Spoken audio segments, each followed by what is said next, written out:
আপনারা দেখছেন news now, খবরের নতুন ভাষা। রাজধানীর মহারাজগঞ্জ বাজার বিপণী বিতানে এক ব্যক্তির মৃতদেহ উদ্ধারের ঘটনায় চাঞ্চল্য ছড়িয়েছে এলাকায়। মঙ্গলবার সকালে স্থানীয়রা প্রথম মৃতদেহটি দেখতে পান এবং সঙ্গে সঙ্গে খবর দেওয়া হয় পুলিশে। ঘটনাস্থলে পৌঁছে মৃতদেহটি উদ্ধার করে ময়নাতদন্তের জন্য পাঠায় পুলিশ। মৃত ব্যক্তির নাম কৃষ্ণ ভট্টাচার্য। তিনি পেশায় একজন টাইলস মিস্ত্রি বলে জানিয়েছে পুলিশ। প্রাথমিকভাবে ঘটনাটি খুন বলে সন্দেহ করা হচ্ছে, তবে মৃত্যুর প্রকৃত কারণ জানতে তদন্ত শুরু করেছে পুলিশ। ইতিমধ্যেই ঘটনার বিভিন্ন দিক খতিয়ে দেখা হচ্ছে এবং জিজ্ঞাসাবাদ চালানো হচ্ছে এলাকায়। ময়নাতদন্তের রিপোর্ট হাতে পেলেই মৃত্যুর আসল কারণ স্পষ্ট হবে বলে জানিয়েছে পুলিশ।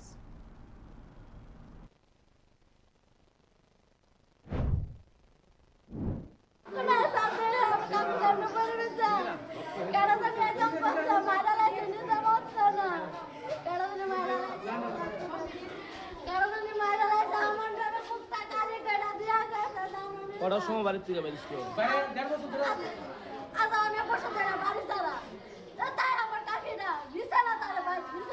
কি করতো সে?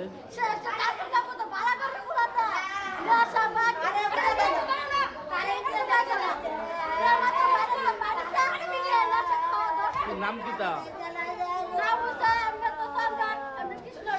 কৃষ্ণ? বাড়ি কোনখানে? আর বাড়ি?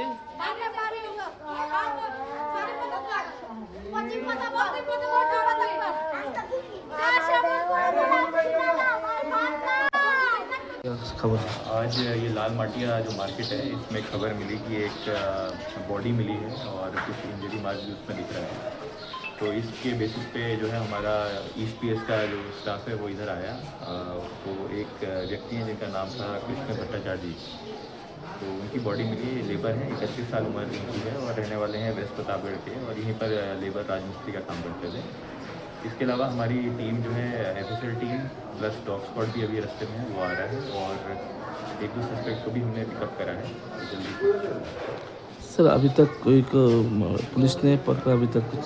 सस्पेक्ट एक दो सस्पेक्ट जो है हमने राउंड अप करे हैं और जांच अभी चल रही है। डेफिनेटली यहाँ पर रेड भी हम करते हैं जगह पे। ये मार्केट जो है अबेंडेड ऊपर वाला एरिया में दुकानें भी नहीं है और कुछ लेबर लोग रहते हैं। तो उस बेसिस पे जांच चल रही है और कुछ रिजल्ट आके हम आपको